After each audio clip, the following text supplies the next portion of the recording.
Hello, everyone. Welcome to the Got a Case of Wanderlust podcast, a place dedicated to all things travel, specifically solo female travel. And today I'm here with Ola, solo female traveler from Poland, but has been living abroad for the past 6 years in places like Germany and currently Denmark. Ola has solo backpacked on the continents of South America, Europe, and Asia and prioritizes off the beaten track places that sometimes Google Maps can't even find. I'm excited to hear all about Alexandra's or Ola's travel adventures. So, with that, welcome to the show. Hi, Lydia. Thanks a lot. Thanks for the invitation. Hello to all of you who are listening. As Lydia said, yes, my name is Alexandra, and originally I'm from Poland, and it's a bit tricky, but people call me Ola back at home, because it's just like abbreviation for my whole name. So if we use name Ola Alexandra, don't bother. It's the same. It's the same person. Thank you for clarifying. Yeah, I used two different names in the intro. No problem. So, first question I always ask is what sparked your wanderlust?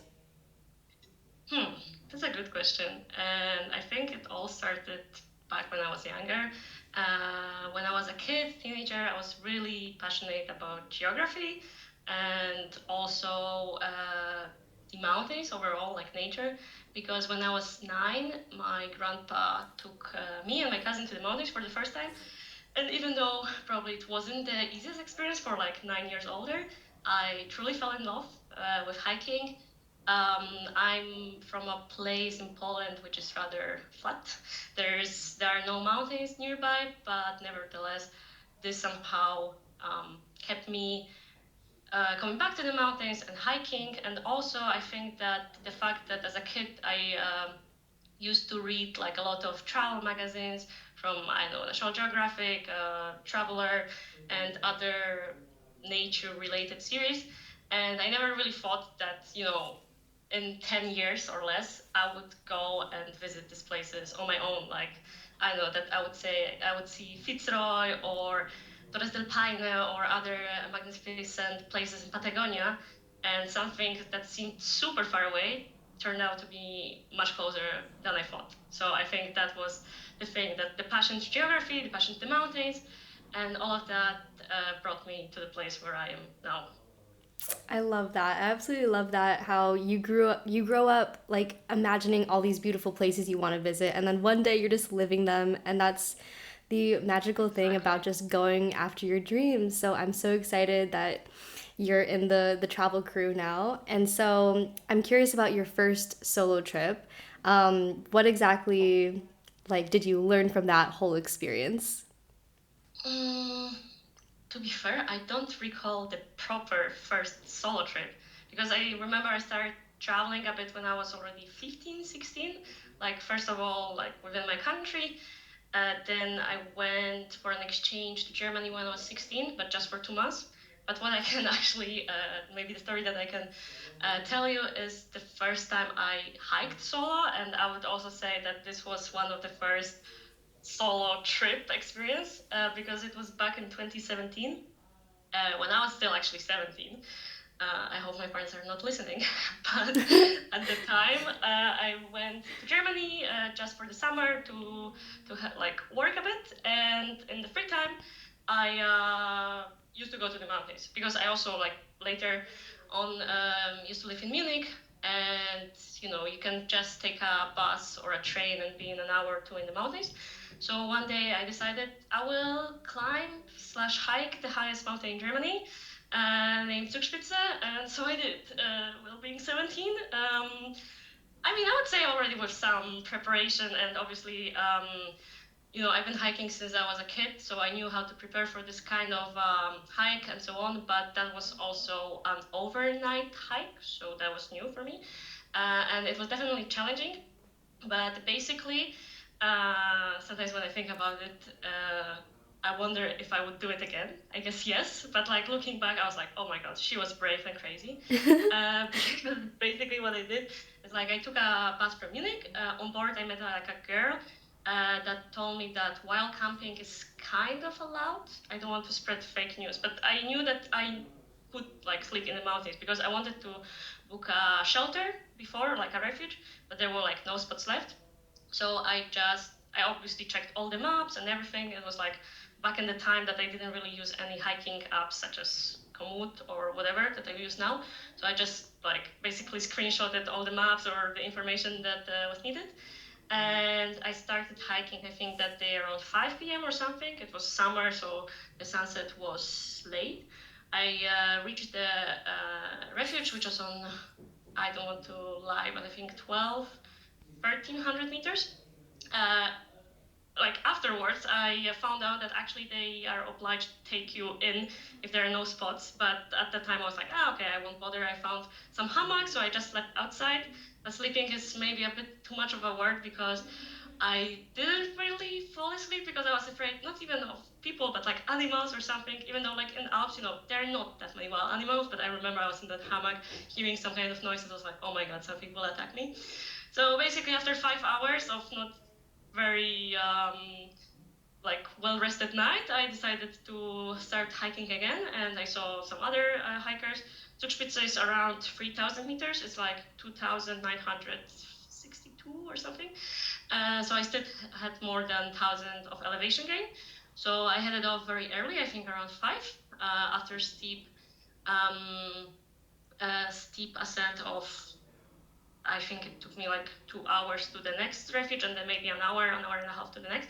I was already at the top before 10. And I don't know, like at the time, I felt like, wow, I haven't even climbed the highest mountain back in Poland, but I already hiked the highest mountain in Germany. And I descended. It also took me like a long time because I think in total the planned path was 17 hours. It was like a really long one, but I think I did it in 10 or something. And I head back to the Austrian side. I hitchhiked. That was also my first time hitchhiking. I think I took 3 different rides. Like first to get to the Germany, like to cross the border. Then someone like gave me a lift to the city, and then I came back with some girls back to Munich. So sorry for such a long story for such a short trip, but I would say yeah, that was my first solo hiking and traveling experience, so to say, back when I was 17. Oh my god. Everything you just said in my mind, I'm just like, you are so brave. Like, everything about that, I don't know personally if I would have the courage just yet. Hiking is kind of still new to me. As I was kind of saying to you before this, when I was in Malta, that was when I kind of dived into hiking solo for the first-ish time because when you're in cities, you're always surrounded by people. I have no fear of being solo in cities, in places where there's people, but when you're in nature and you're solo, it's like you kind of have to know what you're doing. And Mm-hmm. so, Yes. can you share any general solo female hiking advice that Mm-hmm. you wish you would have known before, or some safety tips that other travelers could use?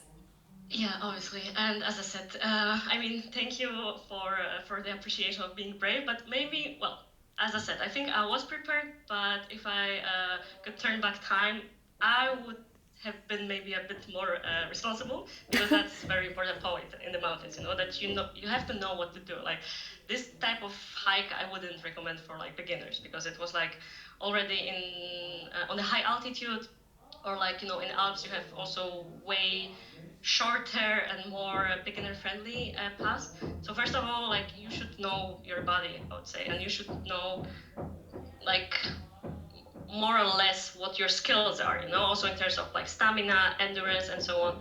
So if you are about to go for like 6 hour hike, maybe, give yourself a buffer 2 more hours or check precisely when it's like the sunset and the sunrise. And if the sunset is like early, like take a headlamp or something like that. Because as I said, I hike a bit like when I was younger, and I think like a lot of this kind of knowledge I took from my grandpa, and he really taught me like the respect to the nature, because that's the very important part. Like you should also always be aware of the weather and check the weather forecast. Make sure there are no like thunderstorm coming, even though you cannot really predict it because the nature or the weather changes super quickly in the mountains. So those are like I would say basic things, and also what's really helpful, like how we can use the technologies nowadays. are this kind of tracking apps. Or I don't use that many of them, but the ones that I can recommend is like, as I mentioned, Komoot or All Trails. That basically you can download the maps offline because Google Maps doesn't really show you all the hiking trails, and this can be a very useful thing. But if someone's old school, you can also just take a paper map. I think that's also probably quite cool. And the other thing is obviously like clothes, like proper clothes, that you should have something which will cover you in case of like rain and wind. And it's essential to pack light, but also like to have all essentials in a way. So except for food and like proper clothing, what I also take is some kind of first aid kit, in case of like, I don't know, you slipped or you cut yourself, which actually happened to me as well, to have any kind of plasters or bandage or disinfection so you can help yourself or help someone else. So maybe those were like general tips, but when hiking solo, um, hmm, well, as I said, I would first start with something easy, and then over time, I think you will, when you feel confident, you can actually try to reach for something like bigger, like, I don't know, multi-day treks, or things which I also do, like via ferratas or like climbing. But it's like a journey. So first, I think the most important part is like to get to know yourself and know what your body can somehow sustain. And obviously, it's also amazing, like if you see that you keep growing, you keep pushing your limit, and your stamina is getting better. I think that's when you can actually start to reach even higher. Mm, I really wish I knew everything you just said before my experiences in Malta because I actually got lost like a few times on my hiking trails Hmm. because I used Google Maps.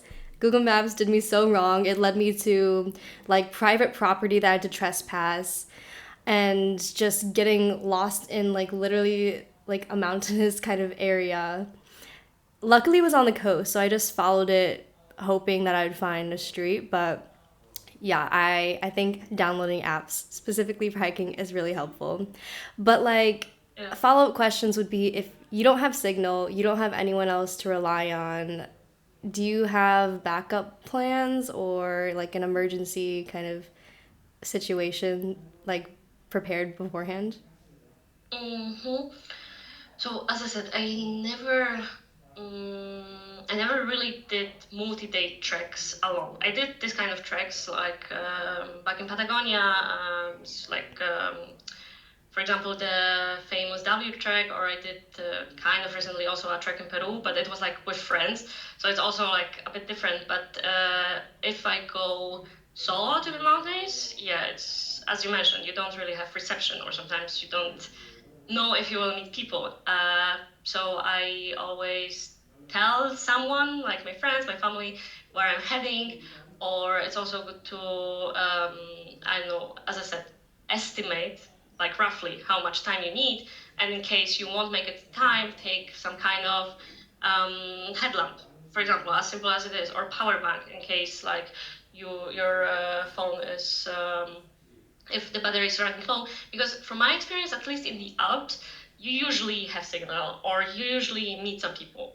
But for example, back in Patagonia, I was like, wow, you leave a city, a town, and there's like literally no reception. Or like you can hike somewhere and you don't even see any villages or towns from the top. So it's completely different. And also, I mean, that's maybe more in my head, but as you mentioned, like you feel safe in the city when there are like people.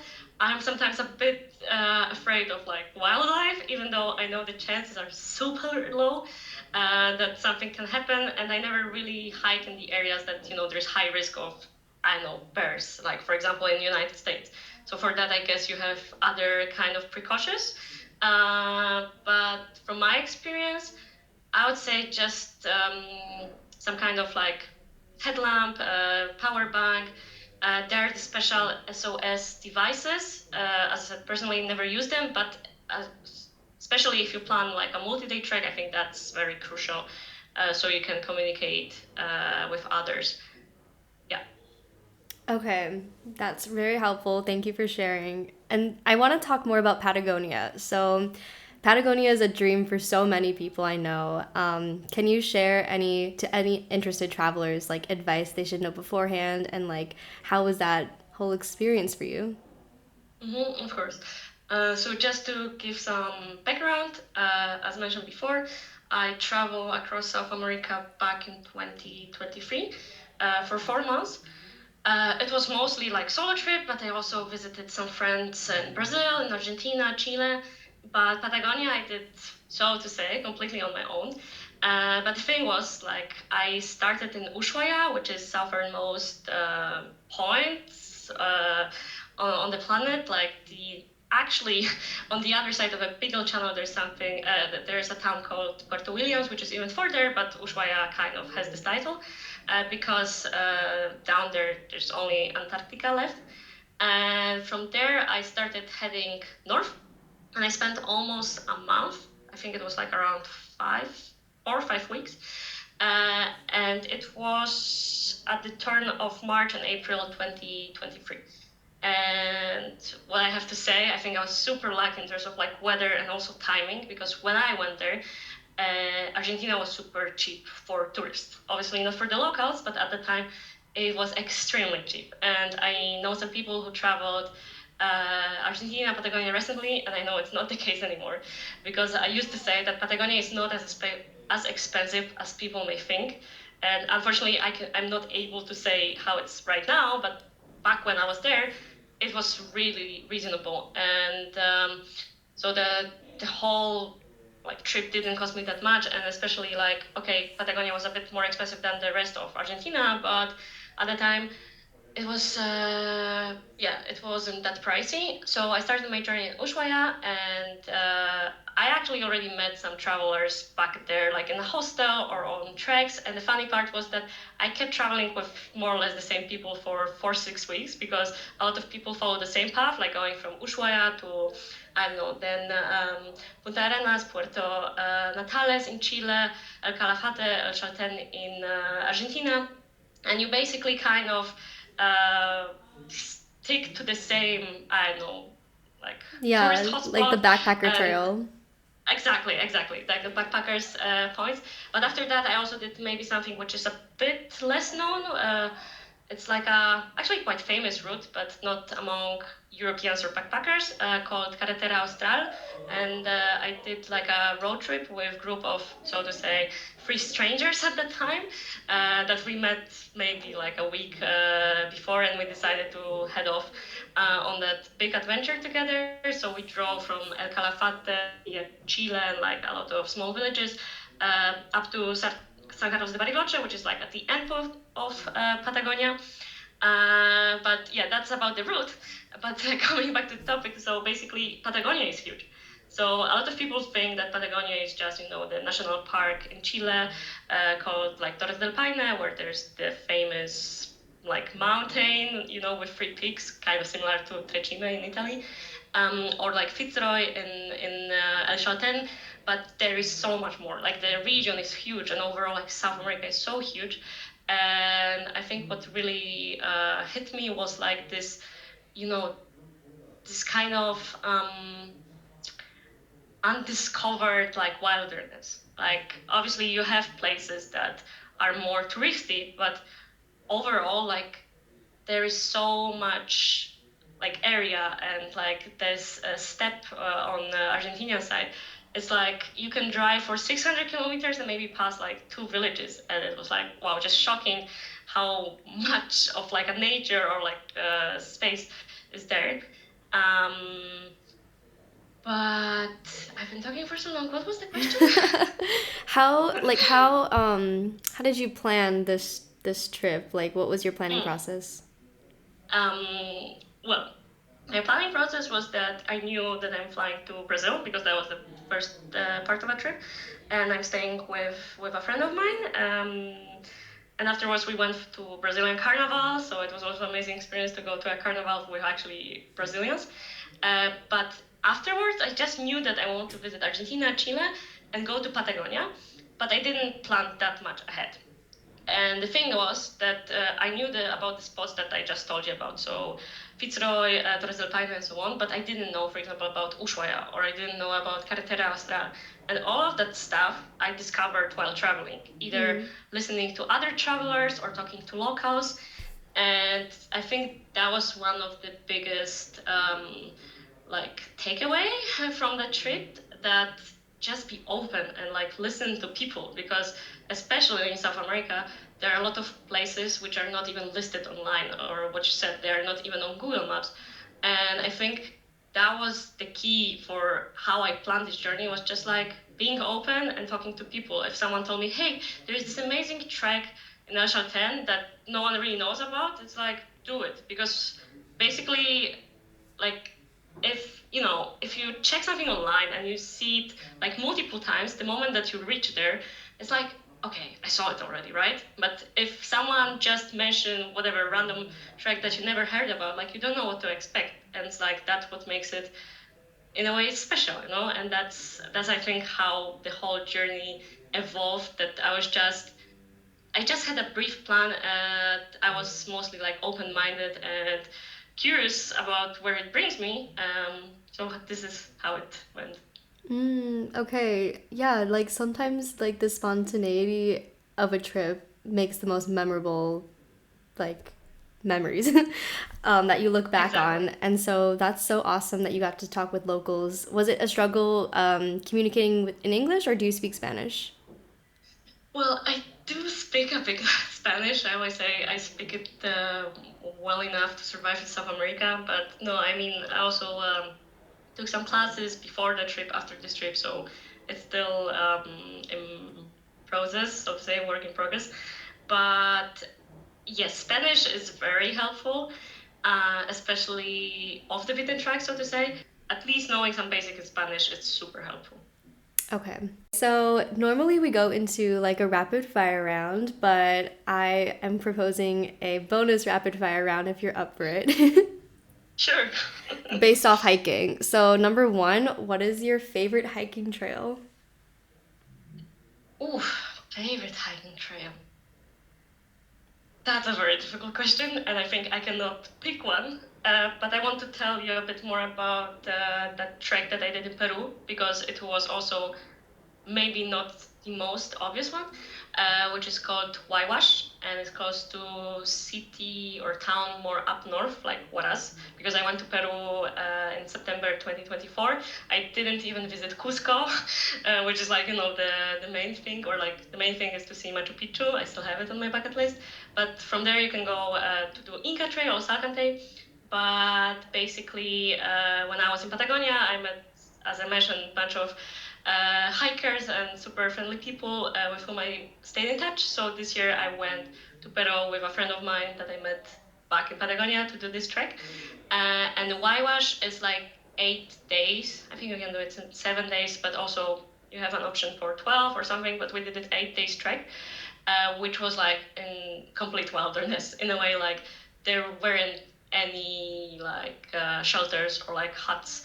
It was like mostly camping. There was just one village that we could buy more food, but elsewhere, like, it's not, I would say, how these multi-day treks in Patagonia, like W trek, that you have access to Wi-Fi if you want, or showers, or it's actually not that, I don't know, wild anymore, I would say. But the thing which we did in Peru was really stunning, and it was like on the elevation between 4,000 or 5,000 meters above the sea level, which is demanding, and that's not a trek for beginners. But we had a wonderful group. We made like a lot of friends, and I think, like, yeah, the mountains that I could like just witness, or like the nature that I experienced there was amazing. And I think that was definitely like top five of the Mm, best treks in my life. okay, so it was more about like the people that you went with. I mean, that was a big part of it, but because I think if you suffer with people that you have like a common language, the suffering is like not that tough, because, as I said, it was demanding, like physically. But no, I would say like the trek was stunning because of its nature, of its like Okay. untouched nature. All the peaks, like That was like basically a loop around the second tallest mountain in Peru, and like a lot of famous mountains.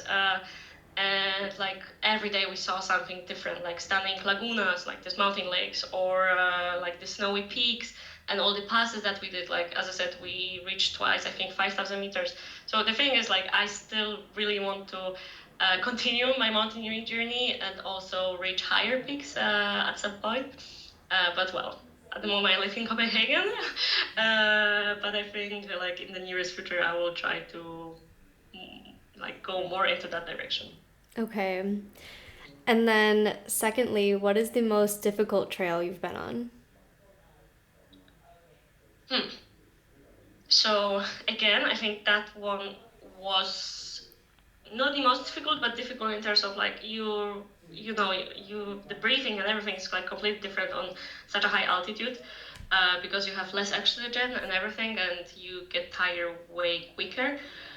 Um, but I did also a bunch of demanding via ferratas in Germany, and via ferrata is something like it's hard to explain, but it's something between climbing and hiking, that you have your own um, like devices, like climbing sets, such as like helmet, dissipator, and oh god, and harness.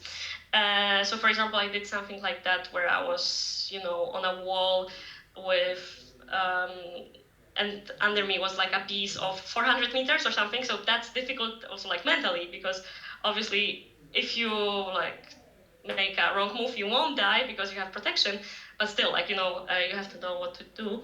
So I would say there are different types of difficulty, like either if it's just in terms of like your endurance and stuff, or if it's actually because of like logistic and also like your mental, like I don't know, like mental state. Because I know if you have fear of heights, there are probably a lot of heights which you wouldn't be able to do.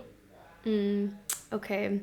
Yeah, that sounds like a more of advanced thing to bring hiking equipment like that. Yes, yes, yes. Okay. And lastly, of this little bonus, little rapid fire round is, what is your dream trail to hike one day in the future?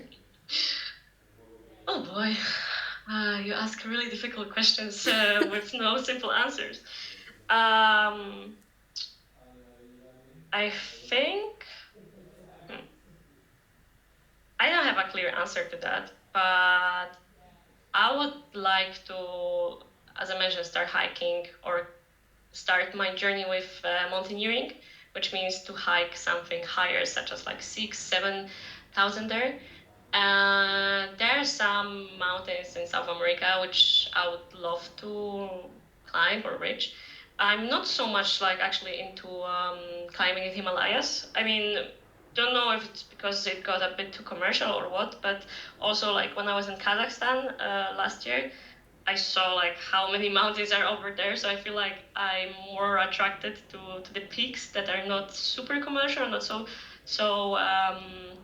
popular, such as, I don't want to say that this is less of an achievement, because not. But I wouldn't say that my dream is like Kilimanjaro or Mount Everest. It's like the mountains that I would like to climb are maybe not that known. But yeah, like definitely in the future I want to reach even higher. Okay. Well, I'm sure you'll get there. Thank you. And then I guess the normal rapid fire round comprises of questions you might have the same answers to. So I'll just skip to the question that you probably, or that we didn't answer yet, which is, what is a Mm-hmm. memorable meal you've had when traveling? Memorable meal. Oh. Hmm. Okay, before going to South America, I was actually vegetarian for 3 years, and I wanted to stick to that, but it wasn't that easy, especially in Argentina, because they are known for their famous asado, which is basically like grilled meat. So to say, it's not really a barbecue. Never tell an Argentinian that asado is like a barbecue, because it's not. And well, the meat quality is also really good. So I think that was one part of it. But the fact that I had a truly Argentinian experience, because I had this asado with Argentinian friend of mine and his friends and his family. So everything combined like brought me to that place, that it was not only enjoying the meal, which was like also cultural experience, and it's like one of the most, I would say, memorable moment. So yeah, me, my transition from being vegetarian to enjoying Argentinian steak. Well, I think that's the answer. Yeah, I mean, I guess your body needs that protein, like with all that physical exercise. True. True, true. And I can imagine after a long hike, any meal that you have will be memorable because you're just so freaking starving, and like anything at that point will taste amazing. Oh yeah, I agree. Well, thank you so much again, Ola. I really loved our chats about hiking. I'll apply your tips to my future adventures, and I hope others will do the same. So, thank you. Perfect. Thanks a lot and good luck with that as well.